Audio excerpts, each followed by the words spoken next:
Hey, what's up, everybody? True Boxing here. Thank you for coming back to get hit with the truth. So today we're doing the what's next on Dalton Smith, the undefeated junior welterweight contender at 140 pounds, as he scored the biggest victory of his career on March 16th when he stopped, or was it March 23rd? Yeah, March 23rd when he stopped the former three-time world title challenger Jose Zepeda impressively.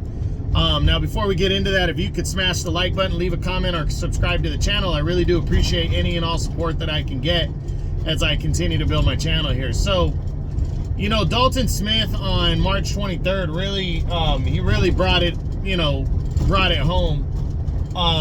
And, you know, a big body punch in the, I believe it was the 4th or 5th round, and put Zepeda down and out on that, you know, that body punch, and he just really cemented himself as a legitimate contender moving forward now. But I'm sure the WBC is going to update their rankings and rank him a little higher, but his highest ranking right now is 13th by the WBC. So I do believe he'll move up the rankings, but the big question now following that win is what's next for Dalton Smith following the victory over Zepeda. Well, let's run through it because there's so many names and it's tough. So let's start with Ryan Garcia. Well, win or lose, if Ryan Garcia beats Devin Haney or loses, this fight's not possible. Ryan's just too big of a name for a guy like Dalton Smith right now, so that one won't happen. Alberto Puello, the former world champion, is a PBC guy. Doubt he I doubt he and Smith get together, with Smith being with Matchroom and DAZN. Then you got Victor Paul Stahl, the former world champion. He is also he was coming off of a loss last year. Hasn't really, done much over the last few years. Not a very active guy. I could potentially see the fight, but he's been linked with the PBC a lot the last, in his last couple fights. So I'm not seeing this one, but it definitely would be a stepping stone if Postal still is indeed fighting. Then you got Devin Haney, the reigning undefeated WBC champion. He's too big of a name. Even if he were to lose, I don't think him and Smith would get together. Teofimo Lopez, the reigning WBO champion. Another one where I don't think Smith or Lopez would take a chance against a guy like Lopez. I mean, Lopez wouldn't take a chance against a guy like Smith, who doesn't have a big name. And Lopez is either big fight or scrub fighter, like the Steve Claggett guy that he looks like he's fighting next. So I don't see these two guys getting together. Then there's Josh Taylor, who's still banging around at 140. He's actually fighting against Catterall in a rematch. And Dalton Smith would be an all UK battle, but would he fight a younger undefeated fighter like Smith in his next bout? Maybe, maybe not. It just depends on what he could land, but I'm leaning towards the less likely. Then there's Jack Catterall.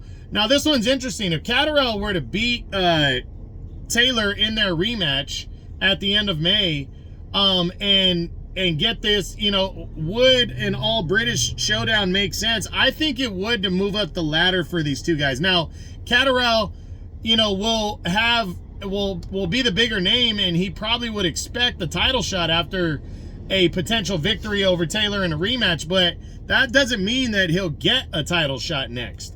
That's the big concern there, is I'm not sure he gets that title shot if he beats, what's his name? If he beats Taylor. So he might be waiting around, and Dalton Smith might be a good all-UK battle that he could get, and it's a fight that makes sense. So that one's a possibility. Then you got Jose Ramirez, who's actually banging around on, he's actually with Golden Boy, and he's returning and making his debut with Golden Boy in his next fight at the end of April. Would he and Dalton Smith get together? I think it would have to be some kind of an eliminator. I think Ramirez wants a better you know, a bigger name or a title fight. And Dalton Smith doesn't really provide that. Now, it's not to say it can happen because Smith's with Matchroom and Eddie Hearn. So I think it'd be an easy fight to put together, but I just think Ramirez would shy away from a fight like this, to be honest. Then you got Sandor Martin, which is an interesting one because Martin is ranked very highly in the WBC and has been waiting for a shot. Now, would he fight a guy like Dalton Smith while he's waiting around? I don't know. I don't know if he would risk it against a guy like Dalton Smith right now, but he might, because he's been waiting around for a crack at somebody for some time now. Then Regis Prograis, the former world champion. I don't think Prograis would want to come back against a guy like an undefeated Dalton Smith. I just don't see him doing that. Not to say that it couldn't happen, though. I just don't think Prograis would want to go that route and take that risk against a younger undefeated guy like a Dalton Smith.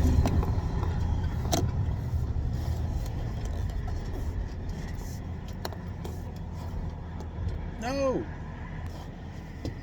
Then we look at Subriel Matias. Now, Matias is fighting Liam Paro, and then he has a showdown after that with likely with Richardson Hitchens or unification bout. I just don't think Dalton Smith's a big enough name for Matias yet, and he's got other better options right now. Arnold Barboza Jr. I mean, I think he could get the fight. It'd be an easy fight to make, but Barboza seems to want to just fight kind of nobodies until he gets his title shot, or, you know, sets up a showdown with Jose Ramirez. So I just think Barboza wouldn't take the chance against a guy like Smith. Then Gary Antoine Russell, a PBC guy. Not likely that, you know, I wouldn't predict that these two guys would get together for a fight right here. I just think, you know, with the promotions the way they are and everything, I don't see them coming together. And then some other fighters like Ohara Davies, he's coming off of a big loss. I doubt he'd want to fight Dalton Smith. Richardson Hitchens is in line to fight for the title, so the IBF title. He's the mandatory #1 contender, so he wouldn't want it. Kenneth Sims is I believe he's with Top Rank, but I don't think Sims would you know, I just don't see these two coming together. Ishmael Barroso is coming off of a big knockout win over Ohara Davies and is in line to fight for the title, so I just don't think a fight with Dalton Smith makes sense for him. Then there's other fighters like Nestor. There's another fighter named Nestor Bravo, which is another, you know, it just depends. I personally think Dalton Smith is either just going to stay busy next, or he's going to get some kind of an eliminator, maybe not against any of these guys, to move up the ladder. But right now, I don't see him getting a big name next. But that doesn't mean that he can't. I'm just leaning towards the less likely of a guy in the top 10 taking a risk on a guy like Dalton Smith next, because he's not a big enough name yet. But he's definitely moving up the ladder, and I'm very interested to see what he does next. So that's it. That's what I got. That's my what's next on Undefeated Junior Welterweight Contender at 140 pounds, Dalton Smith, following his knockout victory over former 3-time world title challenger Jose Zepeda. I hope you enjoyed the video. If you did, smash the like button, leave a comment, or subscribe to the channel. I appreciate any and all support. This is True Boxing. You've been hit with the truth.